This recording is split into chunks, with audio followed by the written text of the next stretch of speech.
नानीहरूलाई सैनामैना नगरपालिका र साझा टेलिभिजनको सहकार्यमा विश्वभरि फैलिरहेको कोरोना महामारीका कारण नियमित कक्षाहरू सञ्चालन हुन नसकिरहेको अवस्थामा अब हामीले विद्यार्थी भाइ बहिनीहरूलाई नयाँ प्रविधिको संयोजनबाट अब सिकाइ क्रियाकलाप गर्नुपर्दछ र त्यसका निम्ति अब हामी शिक्षकहरू सहजीकरण गर्न तयार हुनुपर्दछ भन्ने अभिष्ट ध्येयका साथ आज हामी कक्षा 9 को नेपाली विषय भाइ बहिनीहरूका माझ लिएर आएका छौं। भाइ बहिनीहरू, हजुरहरू अब तयार रहनुहोला। नसोचिदिनुहोला कि हाम्रा विद्यालयमा नियमित पठन पाठन रोकिएको छ, अब हामी फुर्सदिला छौं, हामी खेले हुन्छ, बाहिर घुमे हुन्छ, नसोचिदिनुहोला। अब यो श्रव्य दृश्य सञ्चारका माध्यमबाट भाइ बहिनीहरूको कक्षा कोठामा हुने शिक्षण क्रियाकलाप यो दृश्य मार्फत जोड्न खोजिरहेका छौं। तसर्थ अब हजुरहरू अत्यन्त उत्सुक भएर अत्यन्त भाइ बहिनीहरू अध्ययन गर्नका निम्ति, सिक्नका निम्ति अब हामीसँग जोडिनका लागि हामी हार्दिक निवेदन गर्दछौं। कक्षा 8 मा हामीले नेपालीमा थुप्रै कथा, कविता, निबन्ध र अन्य भाषालाई सरल र सहज किसिमले उपयोग गर्नका निम्ति व्याकरणका विषयवस्तुहरू अध्ययन गरिसकेका छौं। भाइ बहिनीहरूलाई आज यस कक्षामा भनौं अर्थात् कक्षा 9 को नेपाली अन्तर्गत यस्तै भाइ बहिनीहरूलाई अत्यन्त रोचक लाग्ने, अत्यन्त रमाइलो कथा, कविता, निबन्ध, व्याकरणहरू भाइ बहिनीहरूलाई सिकाइका निम्ति हामी सहजीकरण गर्नेछौं। भाइ बहिनीहरू, नेपाली विषय अन्तर्गत मैले पूर्व उद्घोष गरे जस्तै कथा, कविताहरू रहेका छन्। यस नेपालीमा निबन्ध पनि अध्ययन गर्दछौं। त्यसैगरी हामी जीवनीहरू पनि अध्ययन गर्दछौं र यस्ता कथा, कविता, निबन्ध, जीवनी, प्रबन्ध लगायत पाठहरू नेपालीमा रहेका छन्। पहिलो यहाँ हामीले स्क्रिनमा पनि देख्न सक्दछौं। जुन 2 मितको कथा रहेको छ। भाइ बहिनीहरूलाई मैले भनिसके यो 2 मितको कथा लोक कथा हो। अब भाइ बहिनीहरूलाई यो नयाँ विषय हुन सक्दछ। अगाडिका कक्षा 8 का कथाहरूमा लोक कथा भाइ बहिनीहरूले अध्ययन गरे तापनि यो लोक कथा के हो भनेर बिर्सिसकेको हुन सक्दछ, अर्थात् त्यस विषयमा गहिरो ज्ञान अर्थात् नजानेको हुन सक्दछ। तसर्थ म यो लोक कथाको बारेमा भाइ बहिनी थोरै स्पष्ट पार्न चाहन्छु। भाइ बहिनीहरू, कथा विशेष गरी विभिन्न विषयवस्तुका आधारमा विभिन्न तरिकाले कथालाई वर्गीकरण गर्ने गरी कथालाई सृजनाका हिसाबले कथा र लोक कथाका हिसाबमा पनि वर्गीकरण गरेको साहित्यमा पाइन्छ। अब आधुनिक कथा भनेका नयाँ विषयवस्तु, नयाँ विधागत साहित्यिक मान्यतालाई आधार बनाएर लेखिएका नवीन कथाहरू आधुनिक कथाहरू हुन् भने यो लोककथा लोक परम्परादेखि अर्थात् पिता पुर्खादेखि नै सामान्य समाजमा लोकजीवनमा मौखिक रूपले चलिआएको कथा वा दन्त्यकथालाई लोककथा भनिन्छ। लोककथाका विशेषताहरू भाइ बहिनीहरू, लोककथा हामीले बुझिसक्यौँ। लोककथा कसैले लेख्दैन, लोककथाको लेखक हुँदैन, कथाकार हुँदैन। आधुनिक कथाका कथाकारहरू हुन्छन्। नवीन विषयवस्तु हुन्छ। समाजका घटना परिघटनाहरू आधुनिक कथाका विषयवस्तुहरू हुन सक्लान्, तर लोककथा ती विषयवस्तु हुन् जो हाम्रा समाजमा भएका, हामीले अनुभव गरेका विगतका दुःख सुख, पीडा, साहसिकता, काल्पनिकता आदिलाई आधार बनाएर हाम्रा पुर्खाहरूले आफू अगेनामा बसेर अर्थात् सँगै 2-4 जना बसेर दिनभरि गरेका दुःखलाई बिर्सनका निम्ति कथाहरू भन्दै आउनुभयो। विभिन्न घटना परिघटनालाई जोड्दै आउनुभयो। तिनै कथाका रूप लिन थाले, जुन आज पनि तिनै कथाहरू हाम्रा बुवा हजुरबुवाहरूले भन्दै आउनुभएको छ, जसलाई हामी सुन्दै आएका छौँ। तिनै कथाहरू जसका लेखक छैनन्, जसका विषयवस्तुहरू परापूर्वकालदेखि चाहिँ घटेका मानव जीवनका विविध विषयवस्तुहरू रहने गर्दछन्, तिनै विषयवस्तुहरू बोकेका कथाहरू लोककथाहरू हुन्। साधारणतया भन्नुपर्दा लोककथाको आरम्भ एकादेशमा कुनै एउटा ठाउँमा अर्थात् कुनै समय अगाडिको कुरा हो जस्ता आदि भनाइबाट लोककथाको आरम्भ गरेको पाइन्छ। भाइ बहिनीहरू, लोककथाका विशेषताहरूको बारेमा म यहाँ भाइ बहिनीहरूलाई स्पष्ट पार्न चाहन्छु। लोककथा मौखिक हुने गर्दछ। लोककथा जहिले पनि मौखिक रूपमै भनिन्छ। मौखिक रूपमै सुनेका कुराहरूलाई फेरि एक पिँढीबाट अर्को पिँढीमा सुनाइन्छ र त्यसै गरी त्यो कथाबाट आनन्द लिने प्रयास गरिएको हुन्छ। लोककथामा काल्पनिकता झल्केको हुन्छ, अर्थात् लोककथाहरू, कतिपय लोककथाहरू काल्पनिक हुन्छन्। भाइ बहिनीहरू, कुनै परापूर्व कालमा जीवनमा घटेका घटना, आफूले देखेका, भोगेका, सुनेका विषयवस्तुलाई त्यसमा केही कल्पना थपेर, केही रस थपेर, मनगढन्ते रूपमा केही टुक्काहरूलाई जोडेर त्यहाँ कथा के गर्ने गरिन्छ त भन्दाखेरि बुन्ने गरिन्छ, कथा सुनाउने गरिन्छ। त्यसै गरी लोककथाले एउटा नैतिक सन्देश दिएको हुन्छ। भाइ बहिनीहरू, हरेक साहित्यिक विधाबाट एउटा सन्देश प्राप्त भएको हुन्छ। चाहे कथा सुन्नुहोस्, चाहे कविता सुन्नुहोस्, चाहे निबन्ध पढ्नुहोस्, चाहे उपन्यासहरू पढ्नुहोस्, अरू आख्यानात्मक कृतिहरू पढ्नुहोस्, ती कृतिहरूले, ती विधाहरूले सन्देश दिइरहेका हुन्छन्।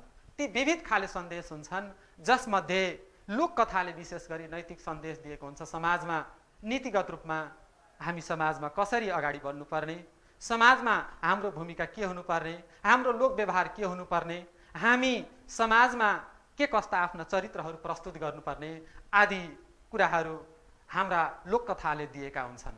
तसर्थ विशेष गरी लोककथाको एउटा महत्त्वपूर्ण पाटो भनेको नैतिक सन्देश हो। त्यसै गरी लोककथाहरू भाइ बहिनीहरू सरल, सहज भाषा शैलीको लोककथामा प्रयोग गरिएको हुन्छ। त्यसै गरी त्यहाँ संस्कृति, प्रेम, साहसिकता, अलौकिकता जस्ता विषयवस्तुहरू लोककथाभित्र समावेशित भएका हुन्छन्। अनि भाइ बहिनीहरू, लोककथाका पात्रहरू कस्ता हुन्छन् त? लोककथाका पात्रहरू कस्ता कस्ता पात्रहरूको उपयोग गरिन्छ त? त्यहाँ हामी जस्तै मानवहरूलाई पात्रका रूपमा प्रयोग गरिएको हुन्छ। त्यति मात्र होइन भाइ बहिनीहरू, लोककथामा देवी देवताहरूलाई समेत मानवीकृत गरेर लोककथामा प्रयोग गरिएको हुन्छ भने कहीँ कतै कतिपय लोककथाहरूमा मानवीकृत नगरिएको पनि हुन सक्दछ। त्यसै गरी लोककथामा भूत प्रेतका कुराहरू, पिशाचका कुराहरू, वनदेवीका कुराहरू लोककथामा आउने गर्दछन्। परीका कुराहरू, गन्धर्वका कुराहरू, अप्सराका कुराहरू लोककथामा आउने गर्दछन्। त्यसै गरी लोककथामा पशुपक्षीलाई पनि मानवीकृत गरेर, मानव बनाएर त्यहाँ कथामा उपयोग गरेर ती पात्रहरू मार्फत हामीलाई सन्देश दिने अभिप्राय लोककथाले बोकेको हुन्छ। यसरी समग्रमा भन्दा भाइ बहिनीहरू लोककथाका चाहिँ विशेषता भनेका मौखिक हुन्छ, लोककथा काल्पनिक विषयवस्तुहरू रहने गर्दछन्, नैतिक सन्देश बोकेको हुन्छ, लोककथाले सरल सहज भाषा शैलीको उपयोग गरिएको हुन्छ, लोककथा संस्कृति झल्किएको हुन्छ, प्रेमको अगाध वर्णन चाहिँ त्यहाँ पाइन्छ, साहसिकता लोककथाका चाहिँ एउटा विशेषता नै हो।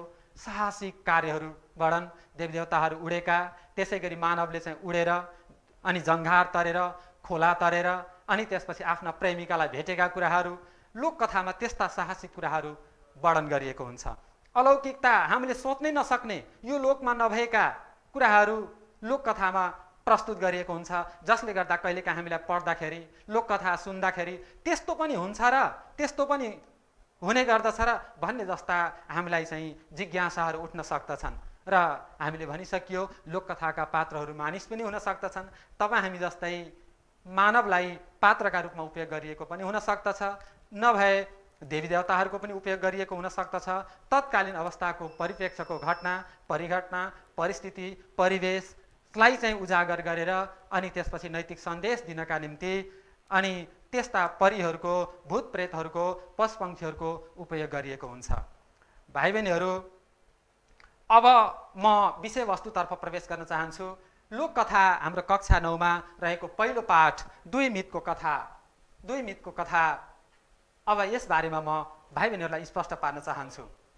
अब दुई मितको कथा तीनवटा शब्दले बनेको छ, दुई, मित र कथा।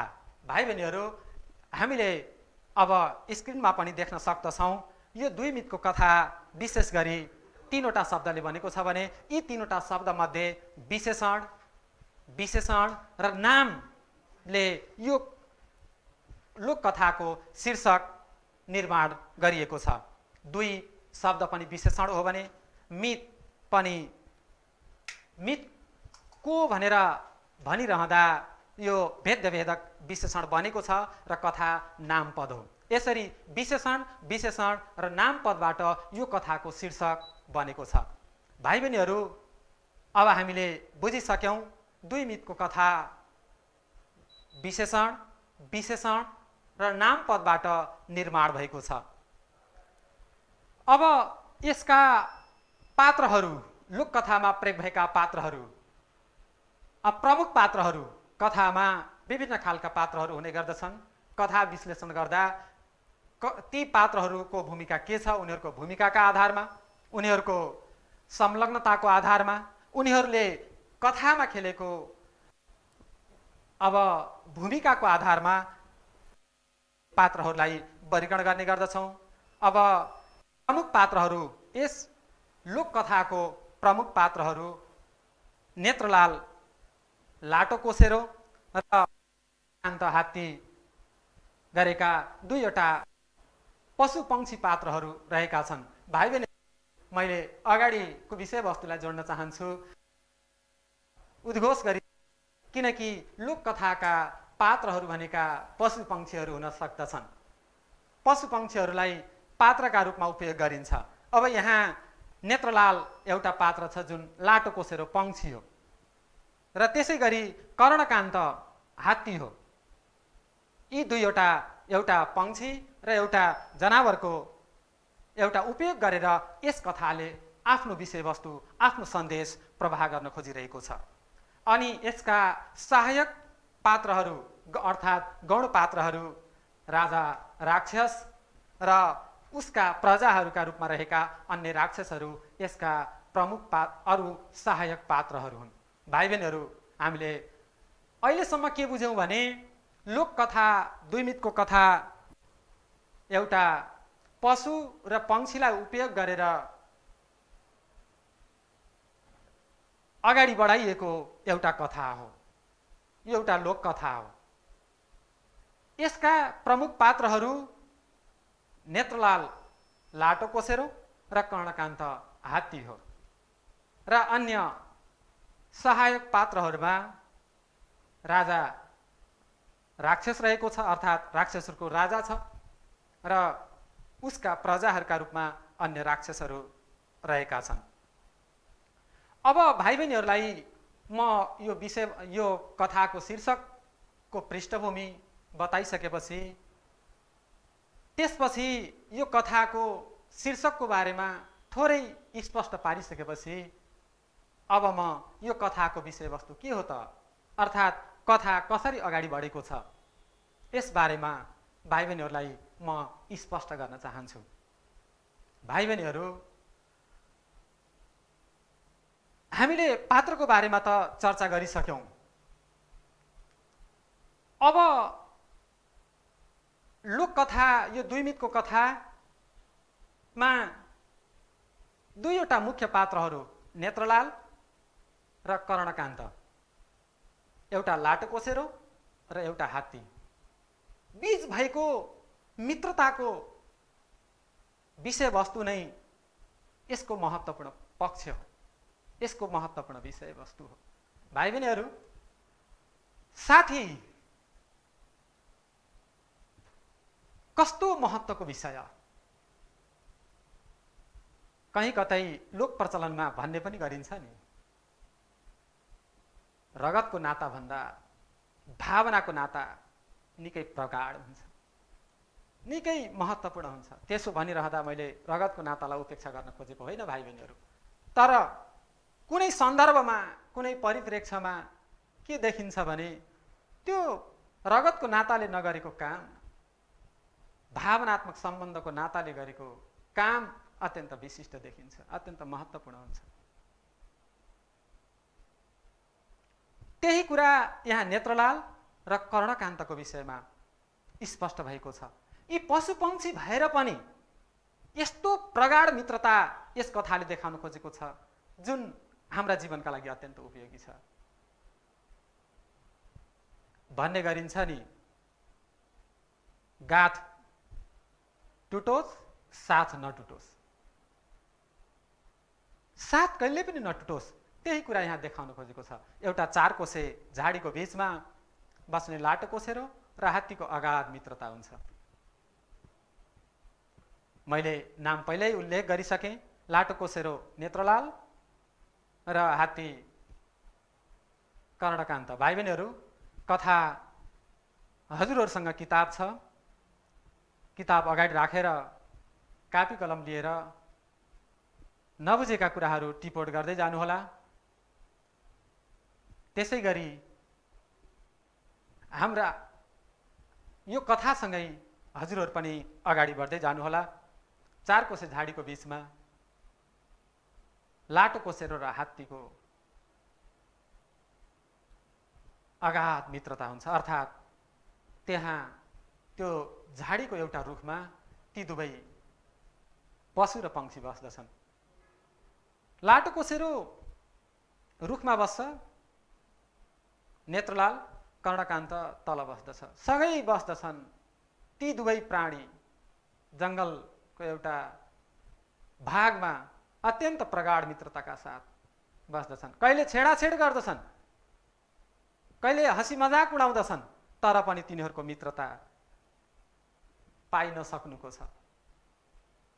सधैँ आफ्ना क्षेत्रमा खानका लागि दौड्दै जान्छन्, उड्दै जान्छन्। साँझ चाहिँ तिनै दुईटा साथीको सम्झनाले ती दुवै त्यही रुखको फेदमा भेला हुन पुग्दछन्। साँझ एकछिन कुनै पनि ढिलो आयो भने, अर्थात् नेत्रलाल अर्थात् कर्णकान्त ढिलो आयो भने पनि तिनीहरूलाई अत्यन्त हताश लाग्दछ, आत्तिन्छन्। ओहो, मेरो मित्रलाई के भयो। संयोगको विषय हो भाइ बहिनीहरू। अनि एक दिनको कुरा हो, त्यसै गरी सदा जस्तै चर्न गएका, अर्थात् चारा चर्न गएका, खान गएका ती दुवै पशुपक्षी नेत्रलाल लाटो कोसेरो समयमै फर्किन्छ साँझ परिसकेपछि। तर कर्णकान्त त्यही रुखमा अर्थात् मानौ ती दुवै पशुपक्षीको घर मानौ, बस्ने ठाउँ मानौ, त्यहाँ कर्णकान्त फर्किँदैन। नेत्रलाल बडो पीर मान्दछ,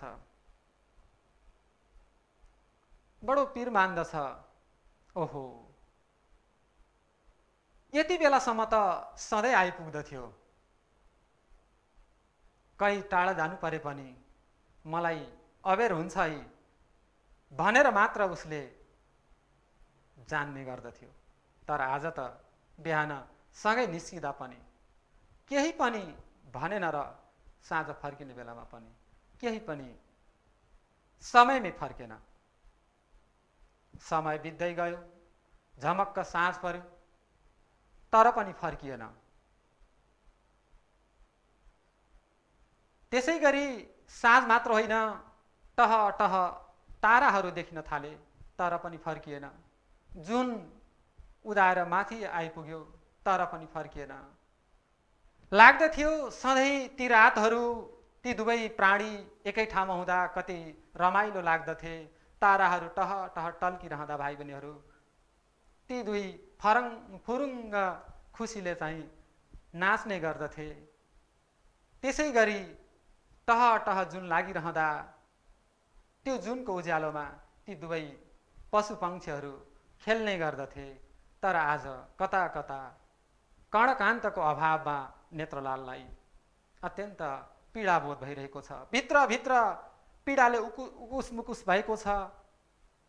के गरौँ, कसो गरौँ, उडेर जाउँ, खोज्न जाउँ, कता जाउँ,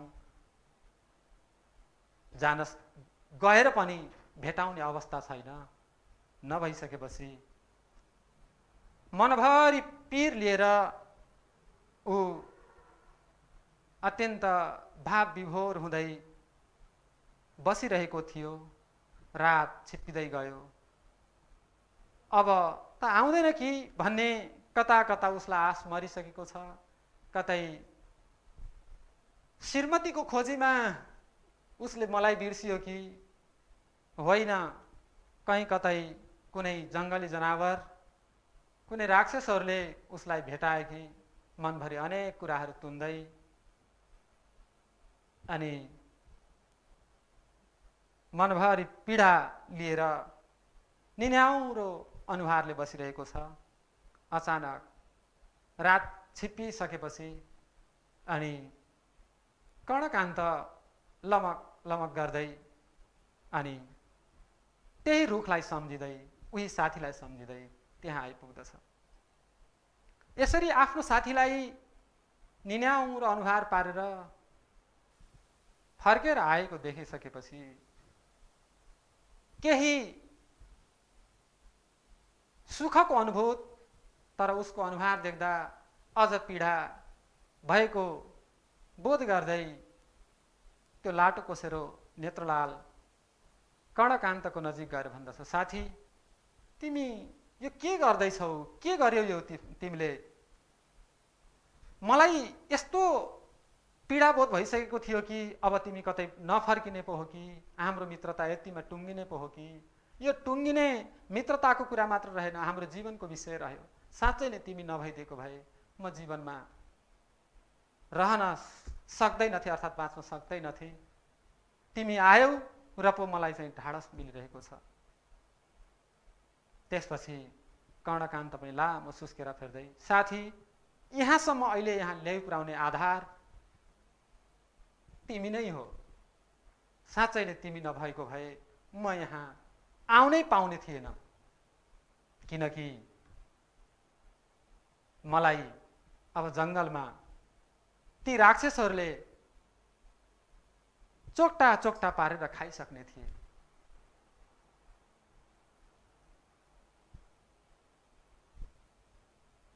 अनि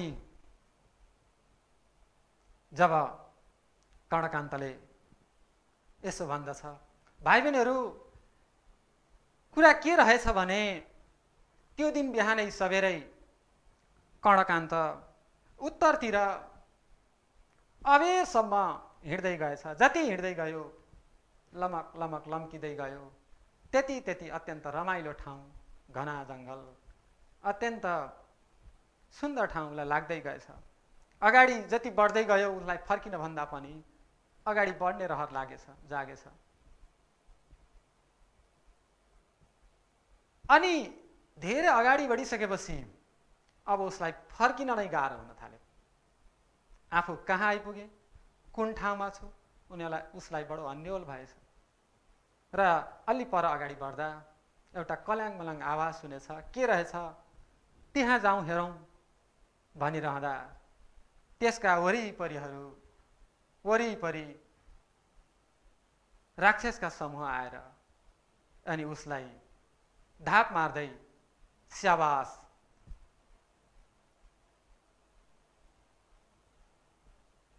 हाम्रा राजाले राति सपनामा हात्तीको मासु चोक्टा चोक्टा पारेर खाएको देख्नु भएको थियो। हाम्रो राजाको सपना पनि कस्तो राम्रो, उहाँले देख्यो कि उहाँले पाइहाल्नुहुन्छ। भाइ बहिनीहरू, यहाँ सपनाको विषय छ। सपना देख्यो कि उहाँले पाइहाल्नुहुन्छ। आज साँच्चै नै राति देख्नुभयो र आज अहिले तिमी टुप्लुक्क आइपुग्यौ। अब त तिमीलाई मारेर, तँलाई मारेर हामी मासु खान पाउनु भयो। हुँदाहुँदै ती राक्षसका समूह मध्येको एउटा राक्षसले राजालाई बोलाएर ल्याउँछ। राजाले पनि उसलाई धाप मार्दै, ओहो नाङ्ला काने, अनि त कस्तो समयमा आइपुगिस्। मैले राति सपनामा त जस्तै हात्तीलाई चोक्टा चोक्टा पारेर खाएको थिएँ। अब साँच्चै विपनामा पनि मैले चाहिँ खाने भएँ। एकछिन त लम्बकर्ण अवाक हुन्छ भाइ बहिनीहरू। के बोलौँ, कसो गरौँ, अन्योल। आफ्नो जीवनको विषय छ एउटा, अर्को सपनाको विषय छ। कस्तो दुईटा नमिल्दा विषयवस्तुहरू। अनि उसले त्यही पनि सकी नसकी एउटा प्रश्न फुत्काएछ। भाइ बहिनीहरू, उसले भनेछ के सपनामा देखेर पनि विपनामा सबै कुरा प्राप्त गर्न सकिन्छ? अर्थात् सपनामा देखेका सबै विषयवस्तु के विपनामा प्राप्त हुन सक्दछ र? राजाले भनेछ, त नाङ्ला काने, मैले जे देख्छु त्यो सबै पाएको छु। त्यसपछि अब उसले, अब तँलाई चाहिँ हामीले काटेर खानेछौँ, चोक्टा चोक्टा पारेर खानेछौँ। अनि हात्ती पनि अर्थात् लम्बकर्ण पनि निन्याउरो स्वरमा, अब म मर्ने नै भएँ, अब म यिनीहरूबाट मारिने नै भएँ, अब यिनीहरूले मलाई चोक्टा चोक्टा पारेर खाने नै छन् भन्ने उसलाई लागेछ। र उसले झलक्क आफ्नो मित्र नेत्रलाललाई सम्झिएछ। भाइ बहिनीहरू, अन्तिम अवस्थामा जे बढी आसक्त छ, जेमा बढी आसक्त छ, त्यो एकपटक पक्कै पनि सम्झिन्छ। उसको आसक्ति, उसको हृदयभित्र त्यो नेत्रलाल बाहेक, उसको साथी बाहेक कोही पनि थिएन। यहाँनिर यसले देखाउन खोजेको कुरा साथीत्वको कुरा हो भाइ बहिनीहरू, मित्रताको कुरा हो। अनि उसले भनेछ कर्णकान्तले, मेरो एकजना साथी हुनुहुन्छ, अन्तिम अवस्थामा म उहाँलाई भेटेर आउन चाहन्छु, अर्थात् भेट्न चाहन्छु। त्यसपछि मलाई हजुरहरूले चोक्टा चोक्टा पारेर खाए हुन्छ। राक्षसहरूको राजाले पनि उसको अन्तिम इच्छा पुरा गर्न दिनुपर्दछ भन्ने उसले मानेछ र अनि ल त्यसो भए त आफ्नो साथीलाई भेटेर आइज। लम्बकर्ण अर्थात् कर्णकान्त अर्थात् हात्ती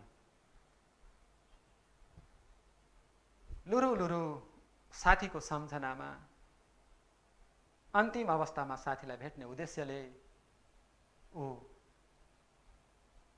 बाटोमा फर्किँदै रहेछ। अनि अझै पनि यो सपनाको द्वन्द्व उसको मन मस्तिष्कमा बिजेको छ भाइ बहिनीहरू, जस कारणले गर्दा उसले भेट भए जतिका सबैलाई सोध्दछ, अरे हेर्नुहोस् त सपनामा देखेको सबै कुरा पाइन्छ।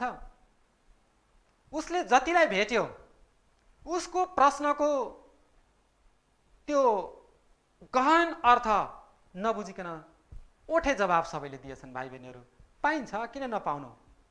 यसले चाहिँ यहाँनिर बुझाउन खोजेको के छ भने हरेक प्रश्न भाइ बहिनीहरू त्यसको गहन अर्थ मूल मर्म नबुझेसम्म कुनै पनि त्यसको उत्तरमा प्रवेश गर्नु हुँदैन, त्यसलाई जवाब दिनु हुँदैन, जसको असर त्यो कर्णकान्तलाई पर्दछ।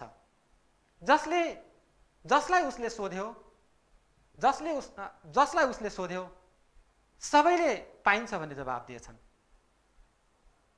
जस कारणले गर्दा हताश हुँदै अनि फर्किँदै म तपाईलाई भेट्न आएको भनेर त्यो कर्णकान्तले नेत्रलाललाई भनेछ। भाइ बहिनीहरू अनि त्यसपछि कर्णकान्त त्यहाँबाट फर्किन चाहन्छ। नेत्रलालले भन्दछ त्यसो साथी बाँचे सँगै बाँच्छौँ, मरे सँगै मर्दछौँ। म पनि तपाईसँग जान्छु, दुवै जान जान्छन्। कुनै दिन त्यो नेत्रलालको पखेटामा चोट लाग्दाखेरि कर्णकान्तले आफ्नो शिरमा राखेर नेत्रलाललाई जङ्गल विहार गराउने गर्दथ्यो भाइ बहिनीहरू।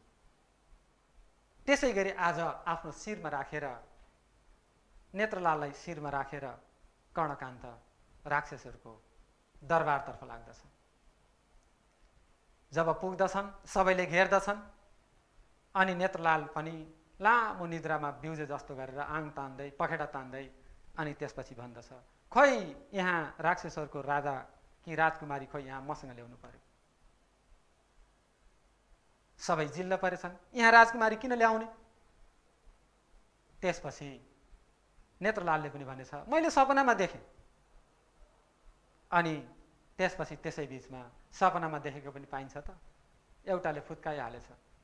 अनि उसले नेत्रलालले पनि भनेछ त्यसो भए यदि तपाईहरूले सपनामा मासु खाएको देखेर यदि मेरो साथीको मासु खान पाउनुहुन्छ भने मैले पनि राजकुमारीसँग विवाह गर्न पाउनुपर्छ। त्यसपछि सबै राक्षसहरू भाइ बहिनीहरू जिल्ल परेछन् र भनेछन् हात्ती आयो फुसा भनेर सबै ओडातिर लागेछन्। भाइ बहिनीहरू हात्ती आयो फुसा अर्थात् धेरै उपलब्धि पायौँ, ठुलो भयो, हामीले चाहिँ धेरै पायौँ भन्दा भन्दै केही पनि पाएनौँ, रित्तै भयौँ। यहाँनिर के हो भने मित्रता महत्त्वपूर्ण विषय हो। हरेक अवस्था साथी तपाईहरुसँगै बस्नुभएको छ, तपाईहरुसँगै हिँड्नुहुन्छ। हजुरहरूका पनि थुप्रै मन मिल्ने साथीहरू छन्। साथीहरूलाई अगाध माया गर्नुपर्दछ, विश्वास गर्नुपर्दछ र साथीको सुख दुःखमा जसले साथ दिन सक्दछ त्यो नै साथी हो भन्ने यस दुई मितको कथाको महत्त्वपूर्ण अभिप्राय हो। भाइ बहिनीहरू तपाईहरुले त यो कथाको बारेमा सारांशमा मैले बुझाएँ, बुझ्नुभयो नै। हजुरहरूलाई मैले यस विषयमा प्रश्न पारेँ। अब हजुरहरूले गर्नुपर्ने विषय के छ भने अब घरमा यसलाई एकपटक सस्वर वाचन गर्नुहोस्, अर्थात् तपाईहरुले आवाज निकालेर पढ्नुहोस् र त्यसपछि आफूलाई जटिल लागेका केही शब्दहरू छन् त्यसलाई रेखाङ्कन गर्नुहोस् र त्यसपछि ती रेखाङ्कन गरिएका शब्दहरूलाई टिप्दै जानुहोला आगामी दिनमा अर्थात् अघिल्लो कक्षामा हामी भाइ बहिनीहरूलाई अब यस विषयवस्तुसँग सम्बन्धित सस्वर वाचन, भावबोध, अर्थबोध, प्रश्नोत्तर जस्ता विषयहरू हामी सिकाइ सहजीकरण गर्ने नै छौँ। र आज भने भाइ बहिनीहरूलाई गृह कार्य म यो कथा सस्वर वाचन गर्दै 1 पेज हस्तलेखनका लागि भाइ बहिनीहरूलाई आग्रह गर्दै आगामी कक्षामा पनि हामी यसै गरी भेट हुने नै छौँ भन्दै बिदा हुन्छु। नमस्कार।